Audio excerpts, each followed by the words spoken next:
Chers amis, shalom, uvracha, beshem Hashem naaseh venasliach en ce 20 du mois de février. Baruch Hu, Baruch Shemo, Shinizkel Mizot Tomasim Tovim Kaftet du mois de Shvat.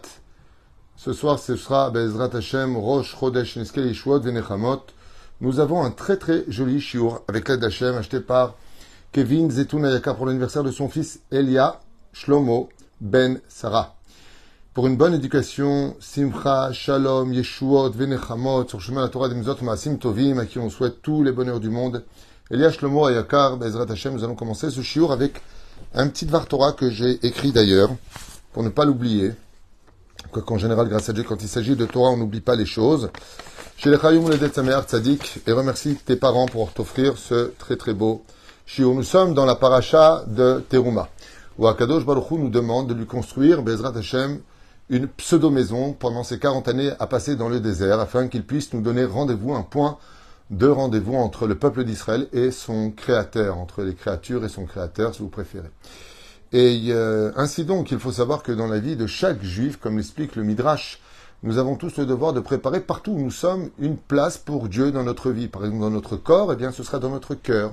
On doit toujours porter à Akadosh Baruch Hu dans notre cœur toute notre vie, partout où l'on va. Bien sûr, aimer sa famille, aimer la vie, mais une place pour Hachem, telle que le soleil brillerait dans l'univers pour éclairer les planètes, et surtout la planète bleue, la nôtre, pour qu'on puisse vivre. Ainsi, Akadosh Baruch Hu doit être le soleil de notre vie, et tous les éléments autour devront tourner autour de ce satellite qu'est le soleil.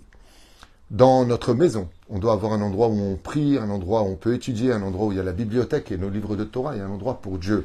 On se rappellera de la maison d'Hachem en faisant un carré de 48 cm sur 48 cm. On évitera de peindre en blanc pour nous rappeler de Yerushalayim, Tibane Vitikonem, même si cette mitzvah aujourd'hui est un sujet à marloquette, à savoir ce qu'on doit le faire ou pas. Mais partout où l'on est, partout où on va, tu manges, tu penses à Hachem, tu fais une bracha avant, tu fais une bracha après. Comme vous l'avez bien compris, Bechol Derachecha Daehu, surtout les chemins où tu vas, eh bien, Be'ezrat Hashem Yitbarach, n'oublie pas de prendre Hachem avec toi. Mais une grande question se pose à propos d'un matériel précis que nous allons utiliser pour la concrétisation du tabernacle et de ses ustensiles. Le Midrash nous dit, à propos de cela, que nous allons utiliser du bois de shittim. On a parlé ce matin. Qu'est-ce que c'est exactement le bois de shittim? C'est du cèdre. C'est un arbre qui est extrêmement dur. Les planches de cèdre sont des bois rigides. Et donc, quand on veut construire quelque chose de durable, quelque chose de fort, quelque chose de yatsiv, on dit en hébreu qui tiendra, eh bien, il faut prendre du bois de cèdre, qui est un bois très puissant. Et voilà que, Baruch Hu, Baruch Shemo, le Midrash nous apprend quelque chose de très intéressant. Lo haya ra'uy lishtamesh be'arazim ele ela le'akamat hamishkan bilvad. Le Midrash va nous apprendre quelque chose de surprenant à propos du cèdre, que cet arbre a été créé par le Créateur du monde que pour la concrétisation du Mishkan, c'est-à-dire du tabernacle, où les planches vont être réunies les unes après les autres, comme on l'a vu, elles font 5 mètres de haut sur 75 cm plus ou moins de large, Be'ezrat Hashem, pour s'emboîter les unes contre les autres et faire des parois sur lesquelles, à l'intérieur, plus exactement, on y placera tous les ustensiles du Mishkan. Et donc les sages nous disent, le cèdre est un arbre qui est très très dur, et donc il aurait pu servir pour d'autres missions. On aurait très bien pu utiliser le cèdre pour créer nos maisons. Non. Si tu veux acheter ta maison, tu veux créer ta maison de bois, eh bien tu peux prendre du chêne, tu peux prendre du cerisier, enfin je ne me connais pas très bien en arbre, mais en tout cas il y a beaucoup d'autres arbres qui peuvent être utilisés parfaitement, comme par exemple nous avons vu que Noach a fabriqué l'arche, mais il n'a pas fabriqué avec du cèdre, il l'a fabriqué avec ségoya, une espèce d'arbre extrêmement haut qui peut atteindre les 150 mètres de haut, comme la mesure de l'arche. Mais le cèdre n'a été créé que pour l'utilisation du tabernacle. Et donc nos sages nous disent, mais pourquoi ne pas l'utiliser pour autre chose, afin de consolider tout ce qui tourne autour des besoins de l'homme. Dans le livre Menahem Tzion, il explique là-bas à propos de la Gemara dans Masechet Ta'anit Bedaf Kaf. Leolam, Yeh Adam Rach Kekane, Velo Yeh Kaché Ke'erez. À tout jamais, nous dit la Gemara, un homme se devra d'être aussi souple que le roseau et jamais aussi dur que le bois de cèdre. Tout le monde comprend de quoi est-ce qu'il s'agit. Dans la vie, il faut impérativement être quelqu'un de souple, avec un esprit ouvert, large. Large veut dire non pas accepter toutes les idées, car il y en a de très mauvaises philosophies de la vie, par exemple, très mauvais conseils, aimer n'importe qui, n'importe quoi, n'importe quand. Vadaï shelo. Alors, on nous dit malgré tout que avoir l'esprit large, c'est d'essayer de se mettre aussi à la place de l'autre. Il y a ce que je suis, et il y a ce que tu es. Mais comme je ne sais pas ce que tu es, alors il va falloir que j'élargisse mon esprit pour mieux comprendre ton problème et le respecter, afin que je puisse mieux t'aider. Mais quand on est rigide dans la vie, quand on est extrêmement orgueilleux de ses raisons personnelles, quand on se tient comme une barre de fer, alors il n'y a pas de place pour les autres, et le nom porte bien son identité, barre de fer. Tu peux briser des os avec ta façon d'être. Comme on l'a vu, entre Rabbi Akiva et Rabbi Eliezer. Rabbi Akiva yama viramidotav, Rabbi Akiva ressemblait à un roseau, car il se plie à l'opinion des autres en disant « Top, vous avez peut-être raison, on va voir la majorité, on va essayer de comprendre, on va essayer d'analyser. » Tandis que Rabbi Eliezer lui restait sur ses opinions, car sa vérité était la seule vérité. Surtout également dans le cas d'Israël.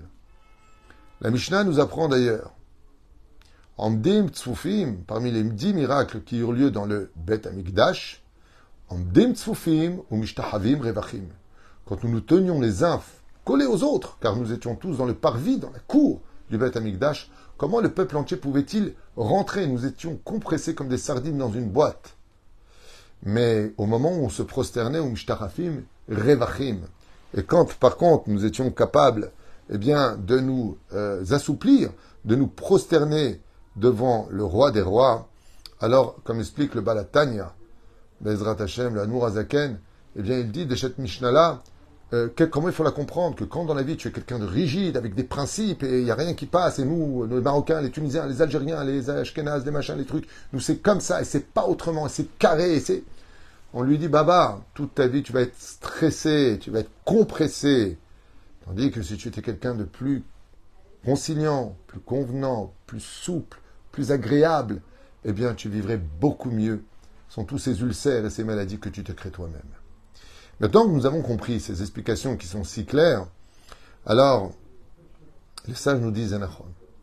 Alors pourquoi dans ce cas-là prendre à l'image du Beth Amikdash, quand on va construire dans Parashat de Teruma, le tabernacle de Dieu, alors pourquoi du bois de cèdre? Il dit Zenachon, Zenachon en Baya, Zenachon. D'un côté, dans la vie, tout ce qui touche au monde matériel, tout ce qui touche au domaine social, le domaine agréable, soit souple, soit convenant, soit conciliant, il n'y a pas de problème. Mais quand il s'agit de Torah, n'oublie pas ce que te dit la Torah. Quand il s'agit de Torah, il faut mettre du bois de cèdre. Là, il faut être dur. Quand on vient et quand on parle, par exemple, de cache-route, de mettre les tefilines, allez, laisse tomber, de faire Shabbat, bon, ça va, faut, sois pas trop fanatique. Vous connaissez ce genre de phrase d'imbécile à 2 balles qui comprend rien à sa vie, sois pas trop fanatique. Comme si il y avait du fanatisme dans la Torah. Chomer Shabbat, c'est être Chomer Shabbat. C'est comme si que l'homme, il dit à sa femme, toi, je t'aime, mais j'aime l'autre aussi. Ah, faut pas être fanatique. Quel rapport? Ou tu m'aimes pas. Et qui dit aimer dit fidélité. Donc, dans le Shabbat, il n'y a pas de je m'arrange ou je m'arrange pas. La cache-route, je mange cachère à la maison, mais je mange taref dehors. Ça va pas à ta tête.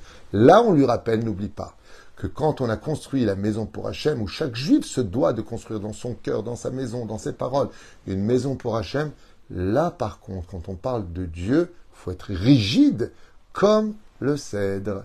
Quand il s'agit de créer cette paroi dans laquelle Dieu va s'installer, fait une barrière en l'honneur d'Hachem.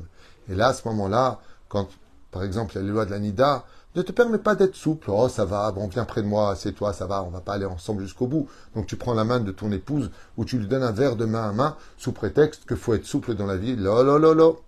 Là, c'est du bois de chittim, là, faut être dur. Ce qui est interdit est interdit. Imagine que tu dis aux flics, alors que tu viens de passer un feu rouge, et te faire arrêter ou même flasher, tu dis écoutez, vous n'allez pas me faire un procès quand même, c'est la première fois de ma vie, après 40 ans de permis de conduire, que je passe à un feu rouge. Faut pas être fanatique, faut pas être trop dur. Et qu'est-ce qu'il va te dire? Monsieur, vous êtes un malade et un meurtrier. Vous venez de passer un feu rouge, vous auriez pu tuer des gens. La loi l'interdit formellement. Monsieur, vous avez grillé un stop.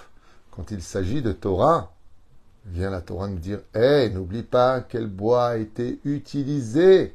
Du bois de cèdre, un des bois les plus durs de la création du monde, pour te dire que tant qu'il s'agit de ce que tu veux, sois souple. Quand il s'agit de l'honneur de la Torah ou l'honneur de Dieu, commence à devenir du bois de cèdre. Là, on te demande d'Afka, d'être rigide dans la vie. Ren Sadik, toi qui fêtes ton anniversaire, Bezrat Hashemit Barar, que tu aies le mérite de mettre les barrières là où il le faut. Tant qu'il faut prêter, il faut aider, sois souple. Tant qu'il n'y a pas de problème. Mais quand il s'agit de Torah, on veut t'emmener manger au McDonald's qui n'est pas cachère. Allez, c'est du poisson. Chazve shalom. Là où c'est pas cachère, je ne vais pas. Là où il y a des choses incestueuses, je ne regarde pas. Là où on parle du mal des uns et des autres, ou qu'on critique, je me retire. Là, je deviens du bois de cèdre. Qui est Adam ou Etz Hasadeh. Et ce n'est pas pour rien que l'homme a été comparé aux arbres des champs. Car dans chaque juif, il doit y avoir cette sève qui coule dans nos veines pour nous faire vivre. De l'autre côté, il y a des moments dans la vie où il faut se permettre d'être dur. Et comme je le dis souvent, pour les couples, pour les relations que nous avons les uns avec les autres, n'oubliez jamais cette phrase que j'enseigne depuis juste 35 ans, c'est qu'on ne se permet de faire avec autrui que ce que autrui nous a permis de lui faire. C'est à nous de mettre des limites, à ne pas dépasser, à l'image de Dieu qui nous dit « Fabriquez-moi une maison, certes, mais mettez-moi bien du bois de cèdre et pas autre chose. » Par contre, à l'intérieur, le Kohen Gadol vous pardonnera pendant Kippour à travers ses prières, parce que je vous pardonnerai. Là où je peux être souple, dit Hachem, je le serai toujours. Vous pardonnez, on restera toujours ensemble, on se quittera jamais. Mais pour pouvoir y arriver, il faut mettre une barrière bien solide, sinon l'assimilation et les intempéries feront non seulement disparaître notre amitié, mais tous les ustensiles que je vous ai demandés. Ou la vigilance, d'être toujours sur nos gardes, et la meilleure façon de garder des diamants, c'est de les mettre dans un coffre-fort bien fermé. Je vous dis à tout de suite pour un autre shiur, Bezrat Hashem, Katsar Vela Inyan, mais très intéressant dans quelques instants seulement, Bezrat Hashem Barach, en vous souhaitant tous les bonheurs du monde, Yom Uladet Sameach Tzadik Yakar, Shalakaz Ruchu Manikol, Mishalot Lipra Lavodatot Barach, et merci à ton papa Kevin Zetoun d'avoir acheté ce shiur. Kol Tuv.